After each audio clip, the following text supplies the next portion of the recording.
ಈಗ ದಿನೇಶ್ ಅವರು ನನಗೆ ನಾನೇ ಮಾಡಿದ್ದೆ ಕಾಲು, ದಿನೇಶ್ ಅಂತ ಸೌಜನ್ಯ ಹೋರಾಟಗಾರರು ಅವರು ನನಗೊಂದು ಮಾತು ಹೇಳಿದರು. ಆಯಿತಾ, ನೀವು ಮತ್ತು ಸುಜಾತ ಭಟ್ ಸೇರಿ ಧರ್ಮಸ್ಥಳ ಕಡೆಯಿಂದ ಚೂ ಬಿಟ್ಟವರು ನಾವು ಡೀಲ್ ಮಾಡ್ಕೊಂಡು ಬಂದು ಹೋರಾಟವನ್ನು ಹಾಳು ಮಾಡ್ತಾಯಿದ್ದೀರಿ ಅಂತ ನಾನು ಈ ಮೂಲಕ ಹೇಳ್ತಾ ಇದ್ದೀನಿ. ಅಣ್ಣಪ್ಪ ಮಂಜುನಾಥ ನಾಣೆ, ನಾನು ಮತ್ತು ಸುಜಾತ ಭಟ್ ಅವರು ನನಗೆ ಹೇಳಿದ್ದು, ಅವರು ₹1 ಮುಟ್ಟಿಲ್ಲ, ನಾನು ಮುಟ್ಟಲ್ಲ. ಆಯಿತಾ, ನನಗೆ ಅದರ ಅಗತ್ಯನೇ ಇಲ್ಲ. ನಾನು ಬೇಕಾದಷ್ಟು ದುಡಿತೀನಿ, ನನಗೆ 3 ಹೊತ್ತು ತಿನ್ನುವಷ್ಟು ನನ್ನ ಫ್ಯಾಮಿಲಿ ಬ್ಯಾಕ್ಗ್ರೌಂಡ್ ಸ್ಟ್ರಾಂಗ್ ಇದೆ. ಆಯಿತಾ, ಇದು ಎಲ್ಲರಿಗೂ ಗೊತ್ತು, ಸೌಜನ್ಯ ಹೋರಾಟಗಾರರಿಗೆ ಗೊತ್ತು, ನನ್ನ ಫ್ಯಾಮಿಲಿಯವರಿಗೆ ಗೊತ್ತು, ಡಿ ಗ್ಯಾಂಗಿನವ್ರಿಗೆ ಗೊತ್ತು. ಎಲ್ಲಾದರೂ ₹1 ನಾನು ಧರ್ಮಸ್ಥಳ ಕಡೆಯಿಂದ ತಗೊಂಡಿದ್ದೀನಿ ಅಂತ ಪ್ರೂವ್ ಮಾಡಲಿಕ್ಕೆ ಆದರೆ ನೀವು ಕರೆದ ಕಡೆ ಪವಿತ್ರ ಕ್ಷೇತ್ರ ಧರ್ಮಸ್ಥಳ ಮಂಜುನಾಥ ಎಲ್ಲಿ ಬೇಕಾದರೂ ಕದ್ರಿ, ಧರ್ಮಸ್ಥಳಕ್ಕೆ ನಾನು ಒಳಗೆ ಹೋಗಲ್ಲ. ನಾನು ಮಾಡಿದೊಂದು ಪ್ರತಿಜ್ಞೆ ಇದೆ. ಸೊ ಅಣ್ಣಪ್ಪ ಮಂಜುನಾಥ ಸ್ವಾಮಿ ಬೆಟ್ಟಕ್ಕೆ ನಾನು ಬರ್ತೀನಿ. ಯಾವ ಕಡೆ, ಯಾವ ಕಾನತ್ತೂರಿಗಾಗಲಿ, ಯಾವ ಕಾರ್ಣಿಕ ಕ್ಷೇತ್ರಗಳಿಗಾಗಲೂ ನಾನು ಬಂದು ಪ್ರಮಾಣ ಮಾಡಲಿಕ್ಕೆ ರೆಡಿ ಇದ್ದೀನಿ. ನಾನು ಧರ್ಮಸ್ಥಳ ಕಡೆಯಿಂದ ₹1 ಮುಟ್ಟಿಲ್ಲ, ಮುಟ್ಟೋದು ಇಲ್ಲ. ಯಾಕಂದರೆ ನನಗೆ ಅದರ ಅಗತ್ಯ ಇಲ್ಲ.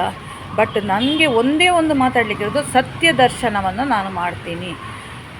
ಟೀಮ್ ತಿಮ್ರೋಡಿ ಕಡೆಯಿಂದ ಸೌಜನ್ಯ ವಿಷಯದಲ್ಲಿ ಏನೆಲ್ಲ ಅವ್ಯವಹಾರಗಳಾಗಿದೆ, ದುಡ್ಡಿನ ದಂಧೆನೋ ಪ್ರಚಾರವೋ ಏನೋ, ಅವರು ಸೌಜನ್ಯ ಎಂಬ ಹೆಣ್ಣು ಮಗುವಿನ ಹೆಸರನ್ನು ಸ್ವಾರ್ಥಕ್ಕೋಸ್ಕರ ಬಳಸಿಕೊಂಡಿದ್ದಾರೆ. ಟೀಮ್ ತಿಮ್ರೋಡಿಯವರು ಆ ಹೆಸರಿನಲ್ಲಿ ಆಗ್ತಾ ಇದೆ ದಂಧೆಗಳು, ತುಂಬ ಲಕ್ಷಾಂತರ ರೂಪಾಯಿಯ ದಂಧೆಗಳು. ಅದರಲ್ಲಿ ಗೊತ್ತಿಲ್ಲದ ಅಮಾಯಕ ಸ್ವಲ್ಪ ಹೋರಾಟಗಾರರು ಸೇರಿಕೊಂಡಿದ್ದಾರೆ. ನಾನು ಅವರನ್ನು ನಂಬಿ ಹೋಗಿದ್ದು. ಆಯಿತಾ, ಎಲ್ಲಿ ನನಗೆ ಸತ್ಯ ದರ್ಶನ ಆಯಿತು ಅಲ್ಲಿಗೆ ನಾನು ಹೊರಗೆ ಬಂದೆ. ಯಾಕಂದರೆ ನನ್ನ ಹೆಸರು ಹಾಳಾಗ್ತಿದೆ ಅಂತ ಗೊತ್ತಾದ ಮೇಲೆ. ಆಯಿತಾ, ನನ್ನ ವೈಯಕ್ತಿಕ ಕಾರಣಗಳಿಂದ ನಾನು ಹೊರಗೆ ಬಂದೆ. ಪ್ರಶಾಂತ್ ಒಂದು ನೆವನ ಮಾತ್ರ. ಬಟ್ ನಾನು ಪ್ರಶಾಂತನ್ನು ಯಾವ ಕಾರಣಕ್ಕೆ ನಾನು ಬಿಡಲ್ಲ. ಯಾಕಂದರೆ ಆ ವ್ಯಕ್ತಿ ನನ್ನ ಮೇಲೆ ಮಾಡಿದ ತೇಜೋವಧೆ ಮಾಡಿಸಿದ್ದು ಅದು ನನಗೆ ಯಾವಾಗ ಗೊತ್ತಾಯಿತೋ, ಒಬ್ಬರಿಂದ ನನಗೆ ಗೊತ್ತಾಯ್ತಾ, ಇಲ್ಲ ಇದು ಫೆಬ್ರವರಿ 5ರ ಮೊದಲಾಗಿದ್ದ ಘಟನೆ.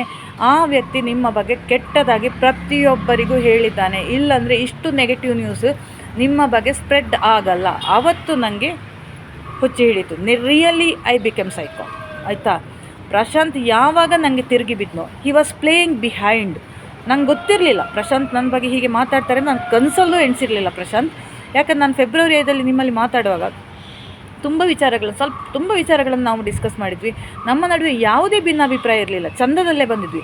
ಮತ್ತು ಅದಕ್ಕಿಂತ ಮೊದಲು ನೀವು ಮಾಡಿದ ಕೆಲಸಗಳು, ಅಲ್ಲಿ ಅಣ್ಣಾ ಬಾಂಡ್ಗಾದರೂ ಹಿಂದೆ ಸತ್ತಿದ್ದಾರೆ. ವಿಜಯ ನಾರವಿ ಹತ್ರ ನೀವು ಮಾತಾಡಿದ ಮಾತುಗಳಿದೆಯಲ್ಲ, ಎಷ್ಟಕ್ಕೆಲ್ಲ ಕಾರಣ ಒಂದೇ ಒಂದು ಹೆಂಗಸು, ವಿಜಯ Naravi.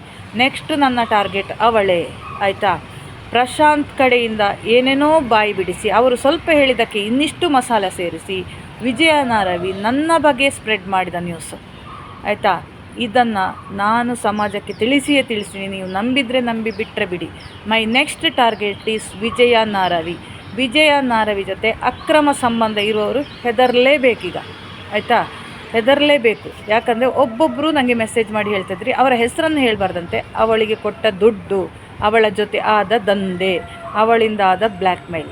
Weight for my next episode with Vijaya Naravi, Prashanth Poojary ಮತ್ತು Dinesh Ganiga. I don't know ಅವನು ಎಷ್ಟು ಆಟ ಆಡಿದ್ದಾನೆ ಅಂತ. ಬಟ್ ಪ್ರಶಾಂತ್ ಮತ್ತು ವಿಜಯ ಇಬ್ಬರು ಪೂಜಾರಿಯವರೇ. ನನ್ನ ಜಾತಿಗೆ ಹೇಳೋದಲ್ಲ, ನನಗೆ ಒಬ್ಬರು ಹೇಳಿದ್ದಾರೆ ಪೂಜಾರಿ ಜಾತಿ ಸ್ವಲ್ಪ ಡೇಂಜರ್ ಮೇಡಮ್, ಅವರು ವಶೀಕರಣ ಮಾಡ್ತಾರೆ ಅಂತ. ನನ್ನ ಮೇಲೆ ನಿಮಗೆ ವಶೀಕರಣ ಮಾಡಲಿಕ್ಕೆ ಆಗಲ್ಲ ವಿಜಯ ಮತ್ತು ಪ್ರಶಾಂತ್ ಅವರೇ. ನೀವಿಬ್ಬರು ಆಡಿದ ಆಟಗಳು ಜಗತ್ತಿಗೆ ತಿಳಿಸುವ ಕರ್ತವ್ಯ ನನ್ನದು. ನಂಬಿದರೆ ಬಿಡಿ, ಬಿಟ್ಟರೆ ಬಿಡಿ. ಒಂದು ಹೆಣ್ಣು ಮಗಳನ್ನು ನೀವು ತೇಜೋವಧೆ ಮಾಡಿದ್ದು. ಆಯಿತಾ, ಮಾನ ಮರ್ಯಾದೆಯಲ್ಲಿ ಬದುಕ್ತಿದ್ದ ನಾನು, ನನ್ನ ಸ್ವಂತ ದುಡಿಮೆಯಿಂದ ನಾನು ಬದುಕ್ತಿದ್ದು. ನನ್ನ ಫ್ಯಾಮಿಲಿಗೆ ನನ್ನ ಹೇಗೆ ಗೊತ್ತು, ನನ್ನ ಗಂಡನಿಗೆ ಗೊತ್ತು, ನನ್ನ ಗೊತ್ತಿದ್ದವರಿಗೆಲ್ಲ ಗೊತ್ತು ನನ್ನ ಚರಿತ್ರೆ. ನನ್ನ ಹೆಸರನ್ನು ಡ್ಯಾಮೇಜ್ ಮಾಡಲಿಕ್ಕೆ ನೀವು ಮಾಡ್ತಿರುವ ಪ್ರಯತ್ನ ಇದೆಯಲ್ಲ, ಇದು ವ್ಯರ್ಥ. ಗೊತ್ತಾಯ್ತಲ್ಲ, ನಿಮಗೆ ನನ್ನನ್ನು ಏನು ಮಾಡೋಕ್ಕೂ ಸಾಧ್ಯ ಇಲ್ಲ. ಆದರೆ ನಿಮ್ಮಿಬ್ಬರ ಬಂಡವಾಳ ಬಯಲು ಮಾಡುವ ಕೆಲಸ ನಂದು. ನಾನಾಗಿ ನಿಮ್ಮ ವಿಷಯಕ್ಕೆ ಬಂದಿಲ್ಲ, ನೀವು ನನ್ನನ್ನು ಕೆಣಕಿದ್ದೀರಿ, ಇನ್ನೂ ಅನುಭವಿಸಿ.